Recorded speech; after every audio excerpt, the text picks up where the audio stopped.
Hello students. तो अब हम नेक्स्ट पार्ट देख रहे हैं। यहाँ पर हमने इसके पिछले सेशन के अंदर सार्कोमियर वगैरह के बारे में बातें करी थी और पेशी तंतु को हमने कुछ यहाँ पर देख लिया था। तो पेशी तंतु के अंदर हमने क्या देखा था कि इसके अंदर हल्के बैंड होते हैं जिन्हें आई बैंड कहते हैं, और दो आई बैंडों के बीच में ए बैंड होता है, ये हमने देखा था। और आई बैंड जो है उसके बीचों बीच एक जेड रेखा होती है जो एक प्रत्यास्थ रेखा है एक प्रकार से, और ये आई बैंड को दो भागों में बांटती है। तो आधा आई बैंड इधर का और आधा आई बैंड इधर का और ए बैंड, ये मिलकर दो जेड रेखाओं के बीच का हिस्सा बनाते हैं। तो दो जेड रेखाओं के बीच के भाग को सार्कोमियर कहते हैं। ये सार्कोमियर संकुचन इकाई का निर्माण करता है ना। ये सार्कोमियर यानी ये जेड रेखाएं जो है वो नज़दीक आ जाती है तो ये संकुचन दिखाती है। जेड रेखाएं जब नज़दीक आ जाती है तो संकुचन को प्रदर्शित करती है, और फिर अपनी मूल अवस्था में चली जाती है तो वो शिथिलन को प्रकट करेंगी। ठीक है, तो इस प्रकार से हमने ये कुछ समझ लिया था। अब हम आगे इसको और समझने का प्रयास कर रहे हैं। देखो, तो नेक्स्ट हम यहाँ पे आज बात कर रहे हैं पेशी की संकुचनशील जो प्रोटीन है एक्टिन और मायोसिन, उनकी डिटेल स्टडी कर रहे हैं। तो देखो, मायोसिन की पहले बात करें। मायोसिन मैग्नीशियम मायोसिनेट से बनी होती है। पेशी की कुल प्रोटीन का 75% हिस्सा ये मायोसिन का होता है, जो सबसे अधिक होता है। ठीक है, मैग्नीशियम मायोसिनेट में एक कैल्शियम आयन पाया जाता है। तो मैग्नीशियम मायोसिनेट से ये मायोसिन बना होता है प्रोटीन। इसके अंदर एक मैग्नीशियम आयन पाया जाता है। प्रत्येक मायोसिन तंतु एक बहुलक प्रोटीन है ना। तो मायोसिन अनेक छोटी छोटी इकाइयों से मिलकर बना हुआ है जो एक बहुलक है। तो एकलक इकाइयाँ जो छोटी छोटी होती है मायोसिन के अंदर, उन्हें हम मीरोमायोसिन नामक इकाइयाँ कहते हैं। तो जो मीरोमायोसिन नामक इकाइयाँ एकलक प्रोटीन से मिलकर, इनसे मिलकर ये क्या बनता है, मायोसिन। तो एकलक प्रोटीन के रूप में मायोसिन के अंदर छोटी छोटी इकाइयाँ कौन सी होती है, मीरोमायोसिन। ठीक है, प्रत्येक मीरोमायोसिन के दो महत्वपूर्ण भाग होते हैं। जो मीरोमायोसिन है उसके दो महत्वपूर्ण भाग होते हैं। तो एक बार मैं आपको एक मीरोमायोसिन की, यानी कि एक जो कि मायोसिन है, वो एक्चुअल में जो मायोसिन तंतु है वो एक मीरोमायोसिन नामक छोटी छोटी इकाइयों से मिलकर बना हुआ।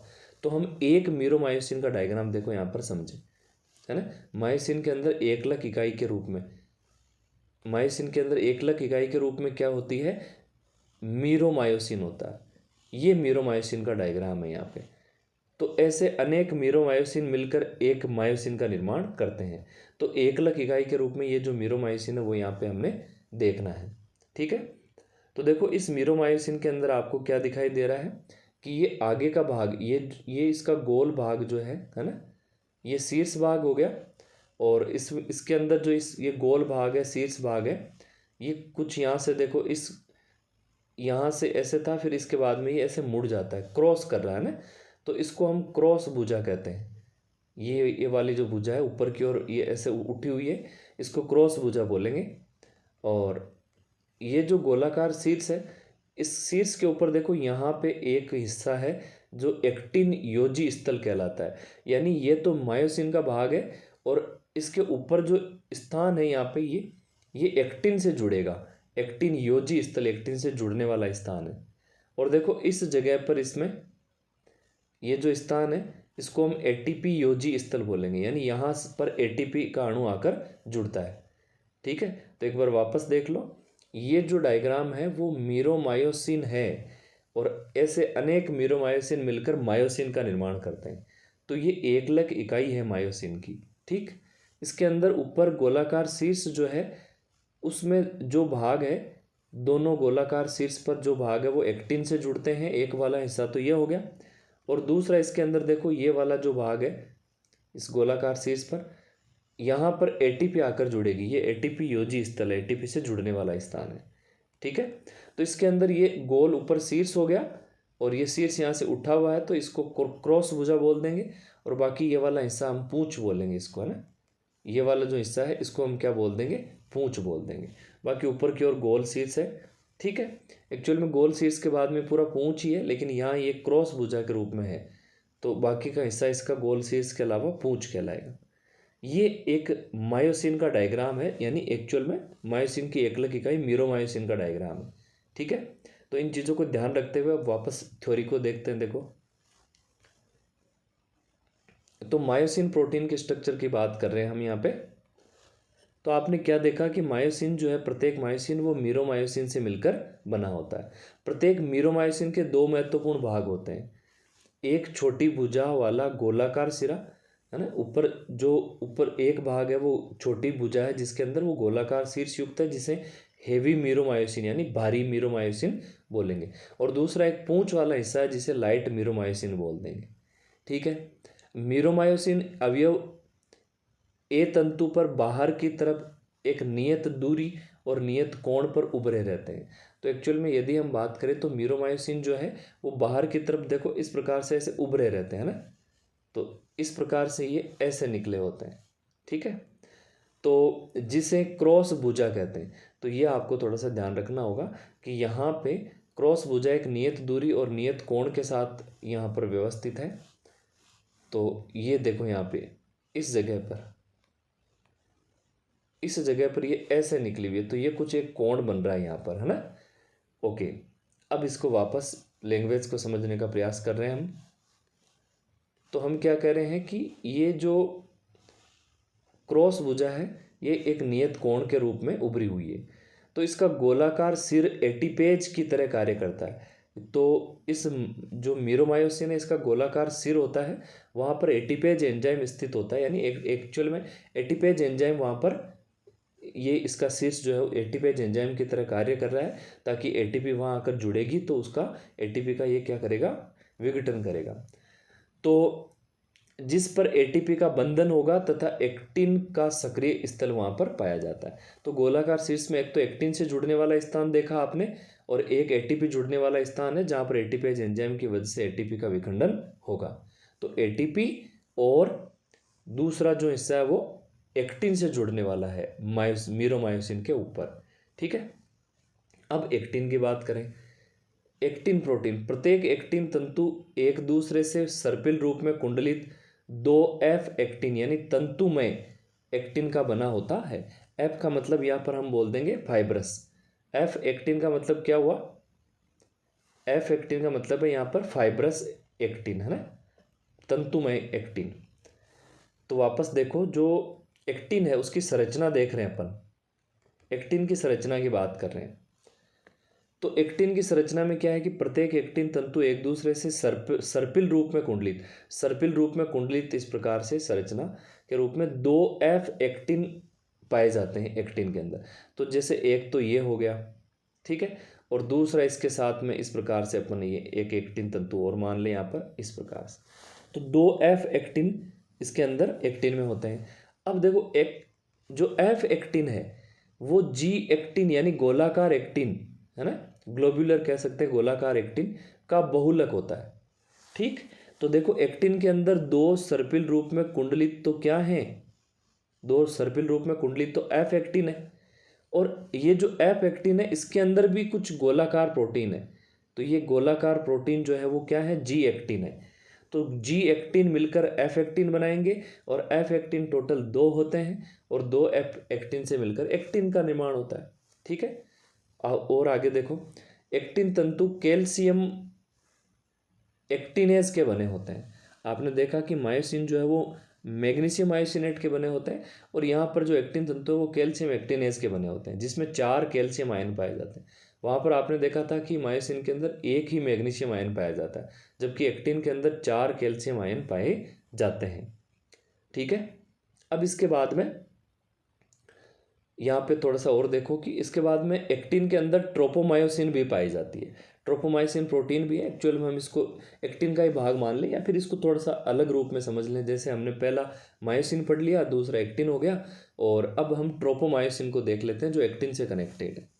ये एक्टिन से ही जुड़े रहते हैं, एक जैसे ट्रोपोमायोसिन है और दूसरा ट्रोपोनिन है, तो एक्टिन के ही भाग मान सकते हैं। अब देखो, ट्रोपोमायोसिन के 2 तंतु F एक्टिन के निकट पूरी लंबाई में स्थित होते हैं। तो ट्रोपोमायोसिन के 2 तंतु होंगे, जैसे आपने देखा था ना सर्पिल रूप में कुंडलित, ये इस प्रकार से 2 F एक्टिन है जो खुद G एक्टिन से मिलकर बने हुए यानी गोलाकार एक्टिन से, और ये जो एक्टिन है F एक्टिन 2 सर्पिलाकार कुंडलित, इनके साथ साथ ही पूरी लंबाई में क्या फैले होते हैं, इनके साथ ही पूरी लंबाई के अंदर ये ट्रोपोमायोसिन फैले होते हैं। तो ट्रोपोमायोसिन की भी कितनी इकाइयाँ होती है? 2 इकाइयाँ होती है। ठीक है, पूरी लंबाई में स्थित होते हैं। इसके बाद में हम बात कर रहे हैं ट्रोपोनिन की। तो देखो ट्रोपोनिन है एक जटिल ट्रोपोनिन प्रोटीन ट्रोपोमायोसिन पर नियत अंतरालों पर पाई जाती है। तो फिर से आप देखो एक बार वापस, अगर हम यहाँ पर देखें कि एक्टिन किससे मिलकर बना हुआ, तो एक्टिन में ऐसे 2 सर्पिलाकार कुंडलित एफ एक्टिन होते हैं, और एफ एक्टिन खुद भी जो है वो जी एक्टिन से मिलकर बने होते हैं जगह जगह, यानी इनके अंदर जी एक्टिन होते हैं। जी एक्टिन से मिलकर ये एफ एक्टिन बने होते हैं, और एफ एक्टिन दो कुंडलित ये संरचना है, सर्पिलाकार कुंडलित। अब इसके साथ ही पूरी लंबाई में, इसके साथ ही एफ एक्टिन के साथ ही पूरी लंबाई के अंदर इसमें क्या फैले रहते हैं, इस प्रकार से ये ट्रोपोमायोसिन फैले रहते हैं। एक बात ये हुई। अब ट्रोपोनिन की बात करें तो एक जटिल ट्रोपोनिन प्रोटीन जो है वो ट्रोपोमायोसिन पर नियत अंतरालों पर पाई जाती है। अब हम जिसकी बात कर रहे हैं वो है ट्रोपोनिन। तो ट्रोपोनिन जो है वो ट्रोपोमायोसिन के ऊपर जगह जगह पर ऐसे व्यवस्थित होती है, नियत अंतराल पर जगह जगह स्थित होती है। ठीक है, तो 3 चीज़ें हो गई यहाँ पर, एक्चुअल में 4 चीज़ें हो गई भाई। 2 तो सर्पिलाकार कुंडलित एफ एक्टिन, और एफ एक्टिन जिससे मिलकर बनी हुई है वो जी एक्टिन, एक बात ये मान लो। और उसके बाद में ट्रोपोमायोसिन की दूसरी, है ना, यहाँ पे ट्रोपोमायोसिन को समझें तो ट्रोपोमायोसिन जो है वो पूरी एफ एक्टिन के साथ में पूरी लंबाई में फैली रहती है। और ट्रोपोमायोसिन के ऊपर क्या स्थित होती है? ट्रोपोमायोसिन के ऊपर जगह जगह निश्चित अंतराल पर क्या स्थित होती है? ट्रोपोनिन प्रोटीन स्थित होती है। ठीक, ये डायग्राम एक बार अब वापस आप यहाँ देख लो। ये देखो आपको क्लियरली यहाँ पर दिखाई दे रहा है। इस डायग्राम के अंदर जो आपको ये गोलाकार दिखाई दे रहे हैं, ये गोलाकार, ये जी एक्टिन है। इन जी एक्टिन से मिलकर क्या बना हुआ है? F actin. तो जी एक्टिन कितने हैं? जी एक्टिन से ये गोलाकार जो जी एक्टिन है ऐसे, इनसे जी एक्टिन से मिलकर बनी हुई है एफ एक्टिन। तो एफ एक्टिन के यहाँ पर कितने हैं? कितनी श्रृंखला है? 2 श्रृंखला है। ऐसे कुंडलित रूप में एफ एक्टिन की 2 श्रृंखला हो जाएगी। ठीक है ना, तो एफ एक्टिन की ये गोलाकार वाले हो गए। अब हम कह रहे हैं कि इस एफ एक्टिन के साथ ही पूरी लंबाई में ट्रोपोमायोसिन की 2 पट्टियां मिलेगी। तो देखो ये जो आपको दिखाई दे रही है, ये वाली पट्टी है ना, ये जो पट्टी दिखाई दे रही, ये पट्टी किसकी है? ट्रोपोमायोसिन की, है ना, ग्रे कलर की, जो ब्राउन कलर की आपको दिखाई दे रही है, ये पूरी लंबाई में एफ एक्टिन के साथ फैली हुई ट्रोपोमायोसिन है। तो ट्रोपोमायोसिन की भी 2 लाइनें हैं, एफ एक्टिन की भी 2 लाइनें या फिर 2 लड़ियाँ थी। और अब आपने यहाँ पर कहा था कि ट्रोपोनिन जो है वो ट्रोपोमायोसिन पर जगह जगह पाई जाती है। देखो यहाँ ये ट्रोपोमायोसिन, इसके ऊपर ये ट्रोपोनिन, ये ट्रोपोमायोसिन, इसके ऊपर ये ट्रोपोनिन, है ना। तो इस प्रकार से जगह जगह ये ट्रोपोनिन स्थित होती है। किस पर? ट्रोपोमायोसिन पर। और आप यहाँ पर एक चीज़ और देख रहे हो कि ट्रोपोनिन के अंदर आपको 3 बिंदु दिखाई दे रहे हैं ना, ये 3 बिंदु दिखाई दे रहे हैं। तो आप ये भी ध्यान रखें कि ट्रोपोनिन जो है वो 3 गोलाकार इकाइयों से मिलकर बने होते हैं। ठीक है, त्रिकोणीय संरचना के रूप में होते हैं। तो ये एक्टिन की संरचना आपको दिमाग में रखनी होगी। अभी हमने इससे पहले मायोसिन की संरचना देखी थी, और ये एक्टिन की संरचना है। ये संकुचनशील प्रोटीन होते हैं। ठीक है, अब एक बार वापस लैंग्वेज समझते हैं। देखो क्या है यहाँ पे, तो हम यहाँ पर ट्रोपोनिन के बारे में बात कर रहे थे। तो ट्रोपोनिन क्या है? ट्रोपोनिन ट्रोपोमायोसिन पर नियत अंतरालों पर जगह जगह पाई जाती है। ट्रोपोनिन के 3 भाग होते हैं, ट्रोपोनिन आई, ट्रोपोनिन सी और ट्रोपोनिन टी। तो 3 भाग होते हैं ट्रोपोनिन के, आई, सी और टी। तो ये 3 भाग क्या क्या करते हैं? तो देखो आई वाला जो भाग है वो एक्टिन और मायोसिन को जुड़ने से रोकता है ना। ट्रोपोनिन का भाग, जो आई वाला भाग है, वो एक्टिन और मायोसिन को जुड़ने से रोकेगा। ठीक, सी वाला जो भाग है ट्रोपोनिन सी, ये कैल्शियम के साथ जुड़ जाएगा। कैल्शियम के साथ जुड़ने वाला ट्रोपोनिन का ये ट्रोपोनिन सी वाला भाग। और ट्रोपोनिन टी वाला भाग जो वो ट्रोपोमायोसिन के साथ जुड़ता है।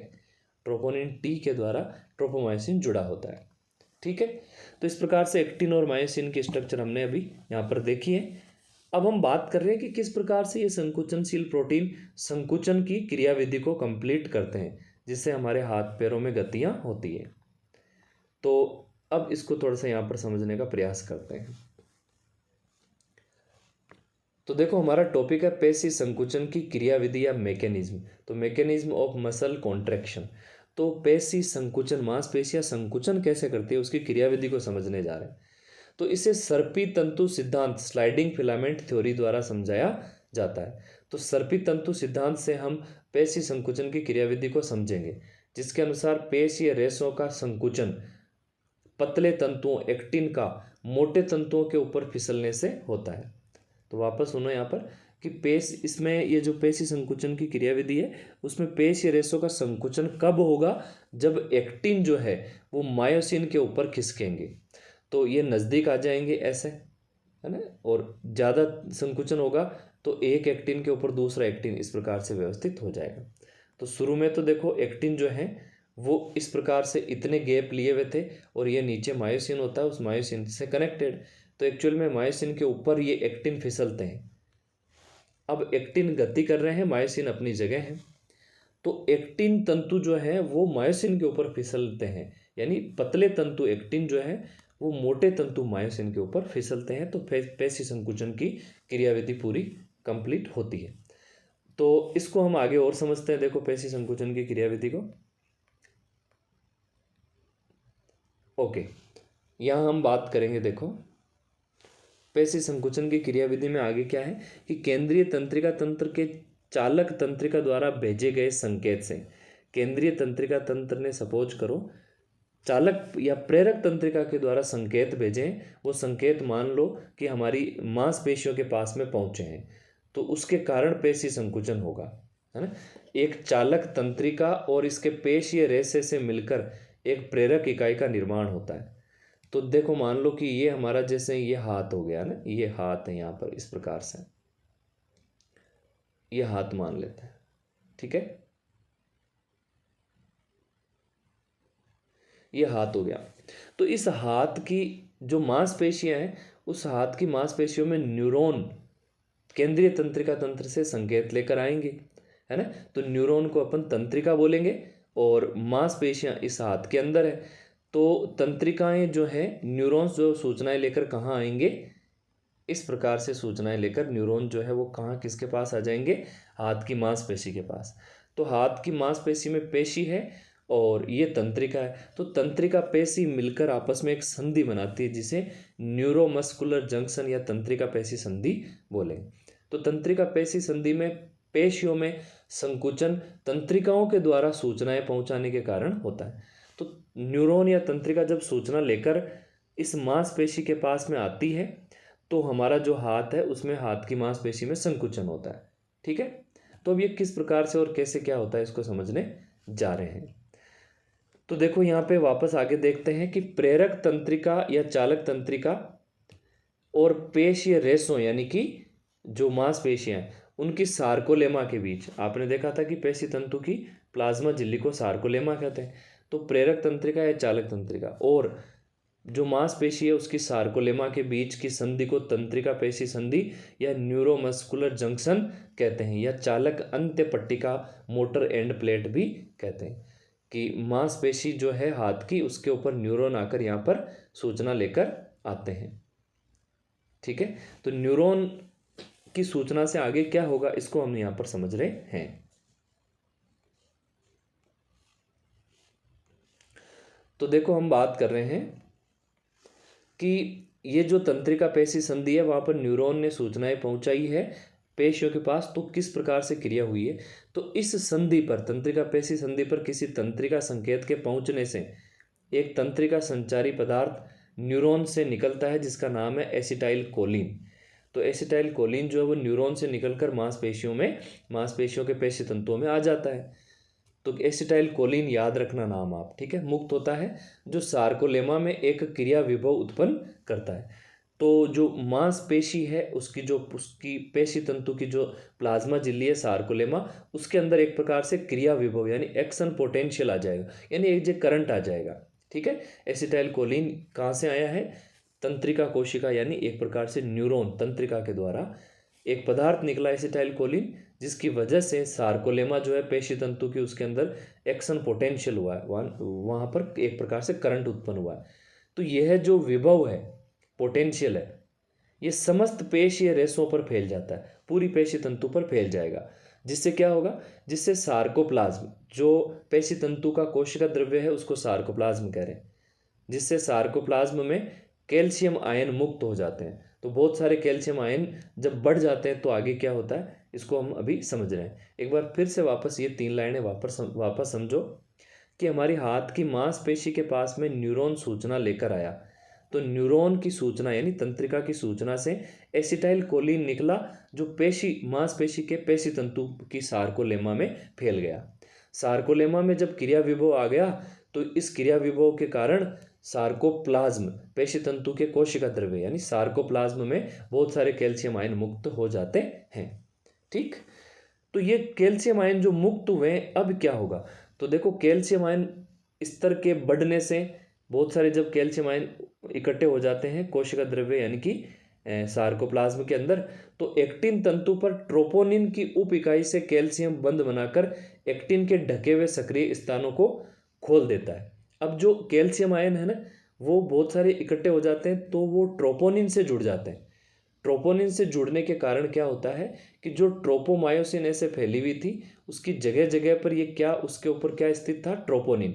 तो ट्रोपोनिन जो है वो ट्रोपोमायोसिन से जुड़ा रहता है, लेकिन कैल्शियम आयन जो निकले थे वो ट्रोपोनिन से जुड़कर, है ना, कैल्शियम आयन जो है वो ट्रोपोनिन से जुड़ जाएंगे, जिससे ट्रोपोनिन जिन स्थानों को ढके हुए था ट्रोपोमायोसिन के, वो हट जाते हैं। ठीक है, तो एक बार वापस इस डायग्राम को यहाँ देख लो आप, यहाँ आपके समझ में आ जाएगा। ये डायग्राम है, इस डायग्राम के अंदर एक्टिन वाला पार्ट आप समझो कि जैसे ही तंत्रिका पेशी संधि के अंदर सूचनाएं आई, एसिटाइल कोलिन निकला, एसिटाइल कोलिन हार्मोन के कारण सार्कोलेमा जो पेशी तंतु उसमें करंट आया। करंट आने से क्या हुआ, क्या रिजल्ट निकला कि उसके सार्कोप्लाज्म में, पेशी तंतु के सार्कोप्लाज्म में बहुत सारे कैल्शियम आयन इकट्ठे हो गए। तो वो जो कैल्शियम आयन इकट्ठे हुए हैं वो उन्हीं पेशी तंतुओं के अंदर जो एक्टिन मायोसिन होते हैं उनमें एक्टिन के ट्रोपोनिन से जाकर जुड़ जाते हैं कैल्शियम आयन। कैल्शियम आयन जो है वो किससे जाकर जुड़ जाएंगे, ट्रोपोनिन से। तो ट्रोपोनिन जो इन ट्रोपोमायोसिन के जो सक्रिय स्थल है यानी एक्टिन के जो सक्रिय स्थल है जिनको ढके हुए था ट्रोपोनिन, वो ट्रोपोनिन अब यहाँ से हट जाता है क्योंकि इसके साथ कैल्शियम जुड़ गया। तो कैल्शियम ट्रोपोनिन को हटा देता है, जिससे ट्रोपोमायोसिन या एक्टिन के सक्रिय स्थल जो हैं वो खुल जाते हैं। बात क्लियर है? तो एक्टिन के जो सक्रिय स्थल है वो खुले तो फिर क्या हुआ आगे देखते हैं। तो आपने यहाँ पर क्या देखा कि एक्टिन के ढके हुए सक्रिय स्थानों को ये जो कैल्शियम आयन है वो ट्रोपोनिन को हटाकर खोल देता है। तो एटीपी के जल अपघटन से प्राप्त ऊर्जा का उपयोग करके अब मायोसिन का जो सिर है वो एक्टिन के खुले हुए सक्रिय स्थानों से क्रॉस ब्रिज बनाने के लिए बंध जाता है। ठीक है, तो एक्टिन का ढका हुआ सक्रिय स्थल ट्रोपोनिन से ढका हुआ था जो वो हट गया, क्योंकि ट्रोपोनिन से कैल्शियम जुड़ गया तो हट गया। अब एक्टिन के सक्रिय स्थल खुल गए और मायोसिन के ऊपर एक्टिन से जुड़ने का स्थान था, तो मायोसिन किससे जुड़ जाएगा, एक्टिन के सक्रिय स्थान से, ताकि वहाँ पर क्रॉस ब्रिज बन जाएगा। ठीक है, तो इस क्रिया में एक्चुअल में एटीपी मदद करती है, एटीपी की वजह से ऐसा होता है। अब आप एक बार यहाँ क्या करोगे, इस डायग्राम को, इसको एक बार वापस समझ लो। यहाँ पे इस चीज़ को अपन यहाँ पर एक डायग्राम से, डायग्रामेटिकल रिप्रेजेंटेशन हमारे पास है जिससे हम समझ रहे हैं। ये देखो ये डायग्राम है, ये स्लाइडिंग फिलामेंट थ्योरी है या रोटेशन है एक प्रकार से। तो यहाँ पर आपको ये एक्टिन फिलामेंट दिखाई दे रहा है, ये वाला, ये एक्टिन तंतु है। और मायोसिन आपने देखा था, ये मायोसिन इस प्रकार से इसकी भुजा उठी हुई होती है और ये ऊपर गोल शीर्ष होता है ना। तो ये वाला हिस्सा मायोसिन है। तो एक्टिन और मायोसिन यहाँ पर बता रखे हमने। एक्टिन जो है उसका सक्रिय स्थान कैल्शियम आयनों की वजह से खुल गया और मायोसिन जो है उसके शीर्ष पर एक्टिन से जुड़ने की जगह है। तो इसका मतलब जो मायोसिन है वो जाकर एक्टिन से जुड़ सकता है। ठीक, लेकिन इसको जुड़ने के लिए एनर्जी चाहिए। तो देखो इसके ऊपर एटीपी आकर जुड़ेगा, एटीपी का अणु आकर जब जुड़ेगा मायोसिन के ऊपर, तो मायोसिन के अंदर एटीपी के जुड़ने से एटीपेज एंजाइम एटीपी को तोड़ देता है। एटीपी जब टूट जाएगा तो एडीपी और फॉस्फेट बन जाएगा, इनऑर्गेनिक फॉस्फेट। इससे जो एटीपी के टूटने से जो ऊर्जा मिली है उस ऊर्जा के उपयोग से ये क्रॉस यहाँ पर बंध बन जाएगा, यानी कि जो मायोसिन का शीर्ष है ये एक्टिन के सक्रिय स्थल से जुड़ जाएगा। ठीक है, तो यहाँ ये टच हो जाएगा। जुड़ने के बाद में देखो यहाँ जुड़ा हुआ, देखो यहाँ पर फर्स्ट पोजीशन में तो जुड़ते हुए मतलब जुड़ने की क्रिया होगी, जुड़ने के लिए क्रिया होगी। और सेकंड वाला ये जो डायग्राम है, इस डायग्राम के अंदर आप देख रहे हो कि एक्टिन और यानी मायोसिन का जो सिर है वो एक्टिन के सक्रिय स्थल से जुड़ चुका है ना। यहाँ पर ये जुड़ा हुआ दिखाई दे रहा है, यानी क्रॉस ब्रिज बन चुका है, मायोसिन का हेड जो है उससे जुड़ चुका है। तो यहाँ पर क्रॉस ब्रिज बन चुका है अब एटीपी का उपयोग करने से। ठीक है, अब क्या होगा कि जो एक्टिन तंतु है उनको ये इस मायोसिन की वजह से खींचा जाएगा। तो हम यूं कह सकते हैं कि एक्टिन तंतु, आपने देखा था कल पिछले डायग्राम के अंदर, इस प्रकार से ये जो मायोसिन है इसके ऊपर ये एक्टिन स्थित होते हैं। और एक्टिन जो है वो किससे जुड़े होते हैं, एक्टिन जो है वो जेड रेखा से जुड़े होते हैं, जो प्रत्यास्थ रेखा होती है। तो आप देख रहे हो यहाँ पर ये जो बीच का हिस्सा है ये एच क्षेत्र कहलाता है। और मायोसिन जो पूरा है वो किसके अंदर आता है, ए बैंड के अंदर। ठीक है, और आई बैंड के साथ में देखो यहाँ पर बीच में जेड रेखा है, ये आई बैंड है जिसके बीचों बीच जेड रेखा है। तो जेड रेखा आई बैंड को दो बराबर भागों में बांट देती है, ये हमने कल देखा ही था इससे पिछले वीडियो के अंदर। ठीक है, तो अब देखो हम बात कर रहे हैं यहाँ पे कि जो एक्टिन और जो मायोसिन आपस में क्रॉस ब्रिज बना चुके हैं, यानी क्रॉस सेतु बना चुके हैं। तो अब क्या होगा कि जो एक्टिन है वो अंदर की तरफ खींचेंगे, है ना। ये जो एक्टिन है ये दोनों ये अंदर की तरफ खींचेंगे, खींचने से ये यानी हम यूँ कह सकते हैं कि ये मायोसिन के ऊपर फिसलते हैं एक्चुअल में। ठीक है, तो जो जो दोनों जेड रेखाएं हैं ये दोनों जेड रेखाएं नज़दीक आ जाएंगी, दोनों जेड रेखाएं नज़दीक आ जाएगी। और इससे क्या होगा कि जो आई बैंड है ना, वो आई बैंड एक प्रकार से छोटा होने लग जाएगा। आई बैंड संकुचन दिखाएगा क्योंकि जेड रेखाएं नज़दीक आएंगी।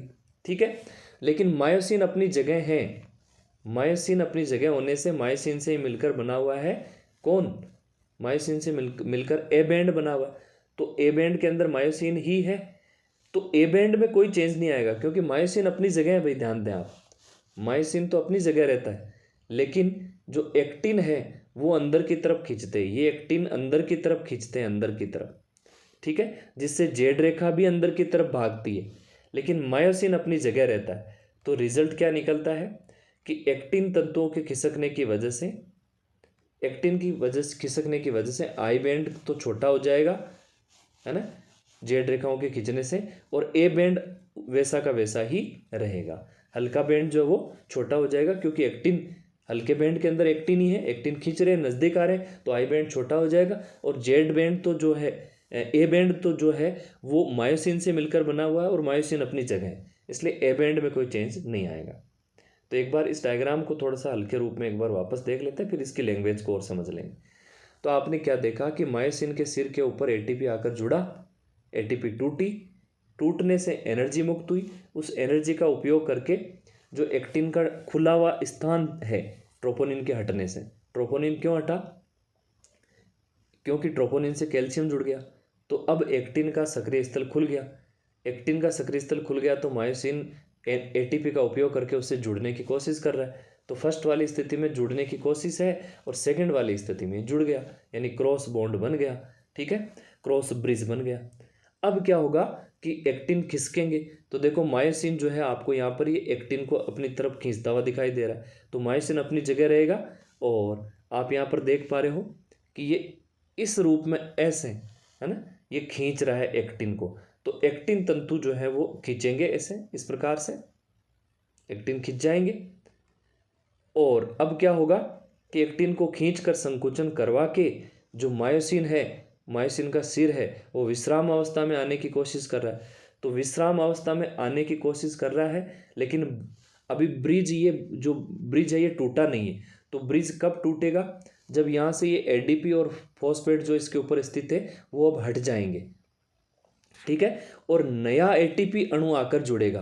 तो इस डायग्राम के अंदर देखो नया एटीपी आकर जुड़ रहा है ना, ये वाला नया एटीपी आकर इस यहाँ पर जुड़ेगा। इसके जुड़ने की वजह से ये जो क्रॉस बॉन्ड है ये टूट जाएगा। ठीक है, क्रॉस ब्रिज टूट जाएगा। तो देखो यहाँ पर इस जगह ये अलग हो गया है मायोसिन का सिर एक्टिन से, और अब एक्टिन वापस आकर जुड़ा है तो एक्टिन फिर से टूटेगा। एक्टिन फिर से टूटेगा तो रिजल्ट क्या निकलेगा, एडीपी और फॉस्फेट बनेगी। तो अब इस डायग्राम से ये वाला डायग्राम आ जाएगा। एटीपी के जुड़ने से क्रॉस बॉन्ड टूटा था, और अब एटीपी जो वहाँ पर जुड़ा हुआ है वो टूटेगा।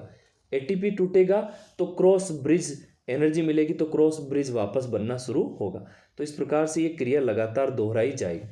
तो आप ध्यान दें, एटीपी का अणु यहाँ पर आकर जुड़ा था तो क्रॉस ब्रिज टूट गया था, बीच का ब्रिज, और अब एटीपी इससे जुड़ गया है तो एटीपी खुद टूटेगा और उससे ऊर्जा मिलेगी। उस ऊर्जा की वजह से अब वापस जो मायोसिन का शीर्ष है वो यहाँ पर वापस एक्टिन के सक्रिय स्थान से जुड़ जाएगा, और फिर इसको पकड़कर अपनी तरफ ऐसे एक्टिनों को खिंचवाएगा। ठीक है, तो क्रॉस ब्रिज खींचकर संकुचन करवा देगा, और अब विश्राम अवस्था में आ जाएगा। लेकिन विश्राम अवस्था में आने के बाद क्रॉस ब्रिज को तोड़ने के लिए एटीपी का अणु वापस आकर जुड़ना जरूरी है। तो एटीपी का अणु वापस आकर जुड़ेगा तो क्रॉस ब्रिज टूट जाएगा, और फिर क्रॉस जो एटीपी है वो वापस एडीपी में और फॉस्फेट में बदलकर एनर्जी लेगा, और फिर से इसको वापस इससे क्रॉस ब्रिज बनाया जाएगा। तो ये क्रिया लगातार दोहराई जाती है। इस क्रिया में क्या देखा आपने कि एक्टिन को ऐसे ये क्रॉस ब्रिज बनाकर एक्टिन को अपनी तरफ खिंचवा लिया जाता है। ठीक है, एक्टिन अपनी तरफ ये इस मायोसिन की वजह से, यानी मायोसिन के ऊपर फिसल जाते हैं तो संकुचन कर लेते हैं, जेड रेखाएं नजदीक आ जाती है, सार्कोमियर छोटा हो जाता है। दोनों जेड रेखाओं के बीच का हिस्सा सार्कोमियर संकुचन इकाई कहलाता है। तो दोनों जेड रेखाएं नजदीक आने से क्या होगा, सार्कोमियर छोटा हो जाएगा, यानी संकुचन हो जाएगा। तो ये जो थ्योरी है एक्टिन के ऊपर मायोसिन के ऊपर एक्टिन के फिसलने की, इसको आप अच्छे से दिमाग में बैठाना, इसको एक बार और देख लेना अच्छे से। और अब इसकी लैंग्वेज देखो, थोड़ी सी हम समझने का प्रयास कर रहे हैं। अब इसकी लैंग्वेज देखते हैं, इसकी थ्योरी, इसको वापस समझते हैं। तो थ्योरी के अंदर आपने अभी देखा, यहां से हम देखो एक बार वापस देख लेते हैं कि तंत्रिका संचारी एस्टाइल कोलिन आया, जिससे सार्कोलेमा यानी पेशी तंतु में क्रिया विभव उत्पन्न हुआ, जो पूरी पेशी के अंदर फैल गया, जिससे बहुत सारे कैल्शियम आयन निकले सार्कोप्लाज्म में। कैल्शियम आयन जो है वो उसी के अंदर जो एक्टिन तंतु होते हैं उनके ट्रोपोनिन से जुड़ जाते हैं। तो ट्रोपोनिन को से जुड़ने की वजह से ट्रोपोनिन अलग हो जाते हैं, जिससे एक्टिन के ढके हुए सक्रिय स्थान जो है वो खुल जाते हैं। और अब खुलने की वजह से अब क्या होगा कि एटीपी के जल अपघटन से प्राप्त ऊर्जा का उपयोग कर लिया जाएगा मायोसिन के द्वारा, और मायोसिन का सिर जो है वो एक्टिन के खुले हुए सक्रिय स्थानों से क्रॉस ब्रिज बनाने के लिए बन जाएगा। इस बंध से जुड़े हुए एक्टिन तंतुओं की गति ए बैंड के केंद्र की तरफ होती है। तो ए बैंड जो होता है उसके केंद्र की तरफ होने की वजह से क्या होगा कि इन एक्टिन तंतुओं से जुड़ी जेड रेखा भी अंदर की तरफ खींच जाती है। तो जेड रेखाएं अंदर की तरफ खींच जाती है, ऐसे जेड रेखाएं हैं। यहाँ पर ये मायोसिन है, मायोसिन ए बैंड से मिलकर बना हुआ है, और इसमें ये यहाँ पर एक्टिन तंतु जेड रेखाओं से जुड़े हुए हैं। तो ये एक्टिन तंतु अंदर की तरफ भागते हैं, यानी ए बैंड के केंद्र की तरफ भागते हैं। ठीक है, ये हमने देखा यहाँ पर। तो ए बैंड के केंद्र की तरफ ये एक्टिन तंतुओं की गति होती है। इन एक्टिन तंतुओं से जुड़ी हुई जेड रेखा भी अंदर की तरफ खींच जाती है, जिससे सार्कोमियर छोटा हो जाता है। इस प्रक्रिया को संकुचन कहते हैं। यह स्पष्ट है कि सार्कोमियर छोटे होते समय संकुचन के समय आई बैंड की लंबाई कम हो जाती है ना, आई बैंड छोटा हो जाता है, जबकि ए बैंड की लंबाई ज्यों की त्यों रहती है। तो ए बैंड वैसा का वैसा क्यों रहता है, क्योंकि खिसकता एक्टिन है, मायोसिन नहीं। और ए बैंड तो मायोसिन से मिलकर बना होता है, मायोसिन अपनी जगह है, तो ए बैंड में कोई चेंज नहीं आएगा। और जो आई बैंड है वो एक्टिन तंतुओं से मिलकर बना हुआ है, तो एक्टिन तंतु नजदीक आ रहे हैं खींचकर, तो आई बैंड छोटा हो जाएगा। ठीक है, एडीपी और अकार्बनिक फॉस्फेट, इनऑर्गेनिक फॉस्फेट यानी पी को मुक्त करके मायोसिन विश्राम अवस्था में चला जाता है, और एक नया एटीपी वापस बंधेगा तो क्रॉस बंध टूटेगा। यह अभी मैंने बताया आपको, एक नया एटीपी का अणु जुड़ेगा तो क्रॉस बंध टूट जाएगा, और मायोसिन का शीर्ष एटीपी को अपघटित करेगा। फिर से मायोसिन के सिर के ऊपर नया एटीपी आकर जुड़ा है तो एटीपी फिर से अपघटित होगा, और जिससे पेशी के अगले संकुचन के लिए इस क्रिया को वापस दोहराया जाएगा। फिर वापस एक्टिन के सक्रिय स्थल से जुड़ेगा, फिर खींच लेगा एक्टिन को और फिर वापस विश्राम अवस्था में आ जाएगा, है ना। एटीपी और पी को मुक्त कर देगा। नया एटीपी अणु आकर जुड़ेगा तो क्रॉस ब्रिज टूट जाएगा और फिर ये जो एटीपी है वापस टूटेगा तो वापस क्रॉस ब्रिज बनना शुरू हो जाएगा। तो ये क्रिया लगातार दोहराई जाती है। अब देखो इसको और समझ लेते हैं। तो इस क्रिया को दोहराया जाता है, किंतु तंत्रिका आवेगों के समाप्त हो जाने पर। तो ये क्रिया तब तक चलती है जब तक तंत्रिका कोशिका या उसके द्वारा तंत्रिका पेशी संधि पर सूचनाएं लगातार लाई जाती हैं। लेकिन जब ये तंत्रिका संवेगों के समाप्त हो जाने की स्थिति आ जाती है, सूचनाएं आगे से नहीं आती है तंत्रिका कोशिकाओं के द्वारा, तो सार्कोप्लाज्मिक रेटिकुलम द्वारा जो मतलब अंतःप्रदेश जालिका है पेशी तंतु की, उसमें से जो निकल कर बाहर आए थे कोशिका द्रव्य में कैल्शियम आयन, वो कैल्शियम आयन वापस अवशोषित होने लग जाएंगे, है ना। कैल्शियम आयन निकले थे, ये कैल्शियम आयन वापस अवशोषण होगा, जिससे एक्टिन का जो सक्रिय स्थल था खुला हुआ था वो वापस ढक जाएगा, क्योंकि ट्रोपोनिन से ये कैल्शियम हट गए। कैल्शियम हटने से ट्रोपोनिन ट्रोपोमायोसिन को ढक लेगा, यानी एक्टिन के सक्रिय स्थल ढक जाएंगे। तो इसके फलस्वरूप जेड रेखाएं वापस अपनी मूल स्थान पर आ जाएगी। जेड रेखाएं जो नज़दीक आई थी वापस अपनी जगह चली जाएगी, यानी फिर से शीतलन हो जाएगा। तो इस प्रकार से संकुचन करवाया जाता है। ठीक है, ये बात आप अच्छे से ध्यान रखें। तो इसको थोड़ा सा अब यहाँ पे और देख लेते हैं। देखो यहाँ पे एक थोड़ी सी लैंग्वेज यहाँ पर और देख लेते हैं अपन। तो हमने क्या देखा कि रेखित पेशियों के संकुचन की क्रियाविधि जो है वो एक प्रकार से विसर्पण की वजह से होती है, यानी एक्टिन तंतुओं के मायोसिन के ऊपर विसर्पण या सरकने की वजह से होती है। ठीक है, तो इसे सर्पी तंतु सिद्धांत भी कह रहे हैं। तो रेखित पेशियों में संकुचन जो है वो तंत्रिका उद्दीपन के कारण होता है। रेखित पेशियों में जो संकुचन है वो किससे हो रहा है? तंत्रिका उद्दीपन, तंत्रिका कोशिकाएं सूचना लेकर आने की वजह से। एक्टिन की छड़ें मायोसिन छड़ों के ऊपर फिसलकर, एक्टिन मायोसिन के ऊपर फिसलता है, इनके भीतर यानी सार्कोमियर के केंद्र की ओर प्रवेश कर जाती है, जिससे पेशी तंतु में संकुचन हो जाता है।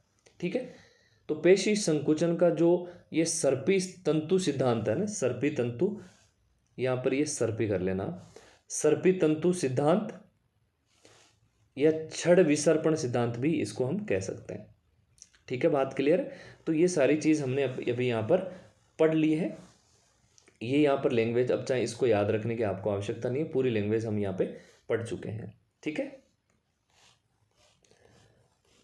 तो अब हम इसके बाद हमारा जो ये टॉपिक है यहाँ पर हमने यहाँ छोड़ा था कि ये सूचनाएं जब तक आएगी, है ना, तब तक ये ऐसा संकुचन होता रहेगा। लेकिन जैसे ही आगे से सूचनाएं समाप्त हो जाएगी, है ना, तंत्रिका आवेगों का समाप्त हो जाने की वजह से क्या होगा कि ये कैल्शियम आयन वापस चले जाएंगे और जेड रेखाएं अपने मूल स्थान पर वापस आ जाती है, यानी शीतलन हो जाता है फिर से।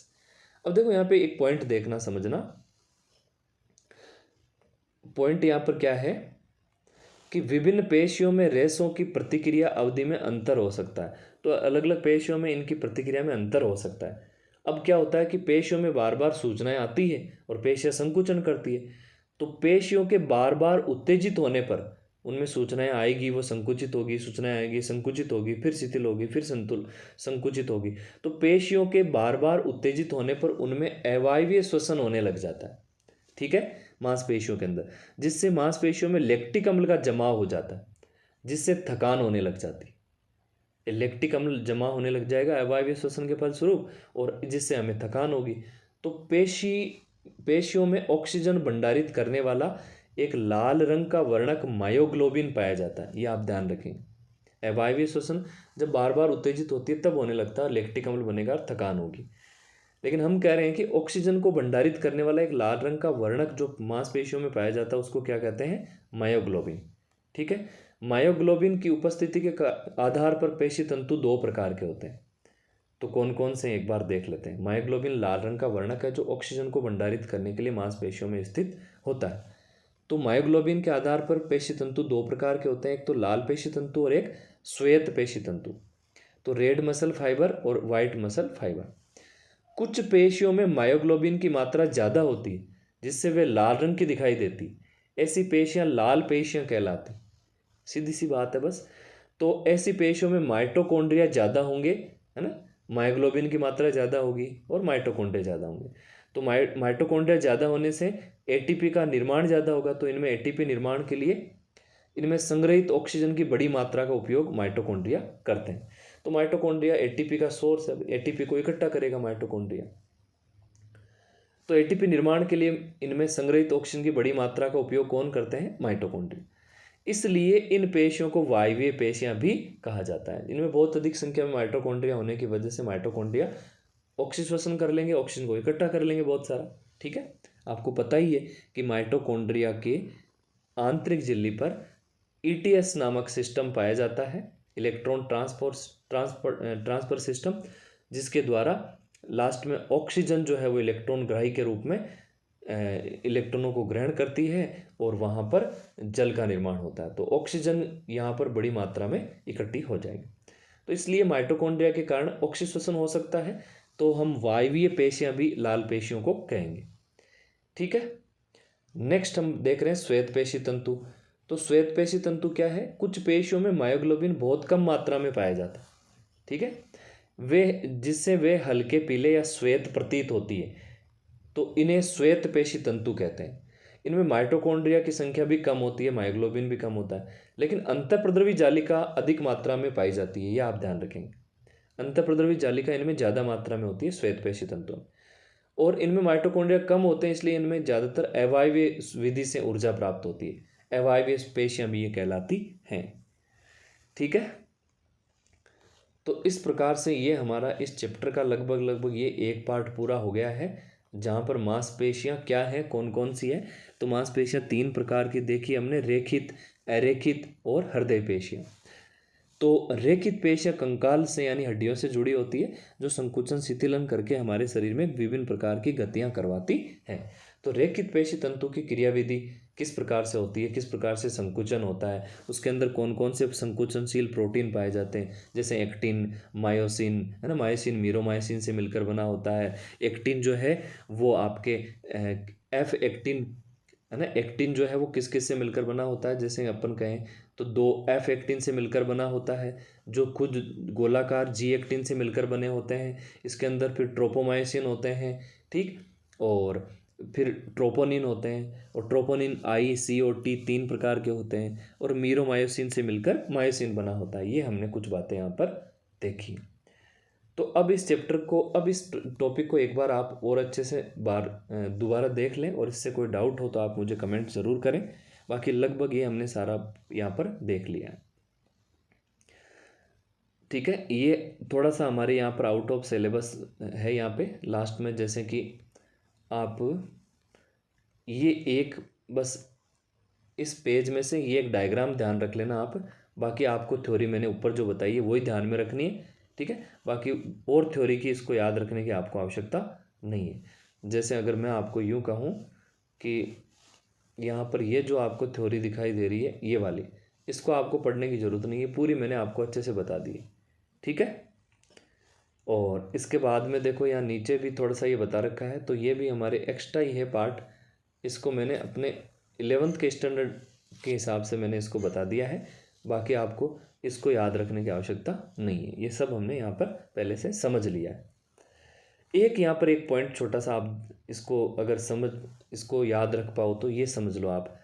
ठीक है ना, यहाँ पर एक पॉइंट लिखा हुआ है कि आपने अभी अभी एक पॉइंट समझा था कि जब न्यूरॉन सूचना लेकर मांसपेशी के पास में आते हैं तो एसिटाइल कोलिन निकलने की वजह से वो एसिटाइल कोलिन पूरा निकल कर और मांसपेशी के ऊपर फैल जाता है, जिससे मांसपेशी के अंदर कोशिका द्रव्य में बहुत सारे कैल्शियम आयन निकलते हैं, और कैल्शियम आयनों की वजह से फिर संकुचन शुरू होता है। तो अब क्या होता है कि जब न्यूरॉन सूचना नहीं भेजते हैं, सूचना नहीं आती है, तो कैल्शियम आयन जो है वो वापस कहाँ चले जाते हैं, कोशिका द्रव्य से निकलकर वापस यानी कि अंतःप्रद्रव्य जालिका के अंदर चले जाते हैं। तो जब आदमी मर जाता है ना, यहाँ पर एक पॉइंट ध्यान रखें। तो पहले ये एक बार यहाँ पर समझो कि कैल्शियम आयन जो है वो वापस जब अवशोषित हो जाते हैं, जो निकले थे ना कैल्शियम आयन, वो अगर आगे से सूचना नहीं आ रही है तंत्रिका कोशिका के द्वारा, तो जो कैल्शियम आयन है वो वापस अवशोषित हो जाते हैं अंतःप्रद्रव्य जालिका के अंदर, पेशी तंतु की अंतःप्रद्रवी जालिका यानी सार्कोप्लाज्मिक रेटिकुलम के अंदर। तो अब संकुचन नहीं होगा, है ना। आप समझ रहे हो, अब संकुचन वगैरह आगे सारा ये जो है वो बंद हो जाएगा। लेकिन अब एक पॉइंट यहाँ पे आप समझना कि जब किसी इंसान की मृत्यु हो जाती है तो मृत्यु के बाद में एटीपी के न बनने के कारण, मृत्यु के कारण एटीपी नहीं बनेगी। एटीपी नहीं बनेगी तो जो कैल्शियम आयन है वो वापस सार्कोप्लाज्मिक जाल यानी रेटिकुलम अंतःप्रद्रवी जालिका में नहीं जा सकते हैं। कैल्शियम आयन वापस जा नहीं पाते हैं मरने के बाद। आदमी की जब डेथ हो जाती है तो एटीपी बन नहीं पाता, जिसकी वजह से कैल्शियम आयन जो है वो वापस अवशोषित नहीं हो पाते। तो जो मांसपेशियां हैं उनमें संकुचन ही रह जाता है, मांसपेशियां सिकुड़ी ही रह जाती है। तो शरीर जो है वो एकदम से क्या हो जाता है, अकड़ जाता है और एकदम टाइट हो जाएगा शरीर, क्योंकि शरीर में फिर शीतलन नहीं हो पाएगा, मांसपेशियां संकुचन ही दर्शा देंगी। ये एक छोटा सा पॉइंट ध्यान रख लेना, बाकी तो हमने सारा समझ लिया है। ओके, तो यहाँ पर हमारे इस चैप्टर का ये लगभग जो है 75% पार्ट पूरा हो चुका है। बाकी अब इस चैप्टर के अंदर हमें कंकाल तंत्र समझना है, यानी हड्डियों के बारे में डिटेल से थोड़ा सा देखना है। तो इस चैप्टर का मेन पार्ट जो है वो हमारे शरीर में गतियाँ किस प्रकार से होती है, संकुचन किस प्रकार से होता है, इसको हमने यहाँ पर समझ लिया है। तो अगर इसमें कोई डाउट हो तो आप मुझे ज़रूर कमेंट करें। ओके, और इसको बार बार आप रिकेप करके देखें। Okay, thank you so much.